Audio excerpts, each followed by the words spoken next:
വീഡിയോയിലേക്ക് എല്ലാവർക്കും സ്വാഗതം. നമ്മൾ ഇന്ന് തോരൻ വെക്കാൻ ഉണ്ടാക്കിയ നമ്മുടെ ചീരകളെ കാണാം. കേട്ടോ, ഇത് സുന്ദരി ചീര. ഹായ്, കണ്ട അതിന്റെ വിത്തുകള്. ഇത് നമ്മുടെ കോവയ്ക്കട ഇല തോരൻ വെക്കാട്ടോ.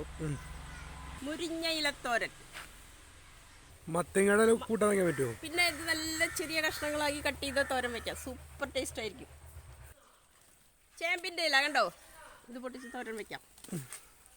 കണ്ടോ ഈ നീല ചേമ്പിന്റെ ഇല, ഇത് തോരൻ വെക്കാം. ഇത് നമ്മുടെ ചായമാനസ ചീര, ചീരകളുടെ രാജാവാണ്. എന്നിട്ട് തളിരെല്ലാം ഇങ്ങനെ പൊട്ടിക്കുക, തോരൻ വെക്കുക. ഇത് കണ്ട ചായമാനസയാണ്, എത്ര വലിയ മരമായിട്ട് കണ്ട. ഇതാണ് കൊഴുപ്പച്ചീര കണ്ട,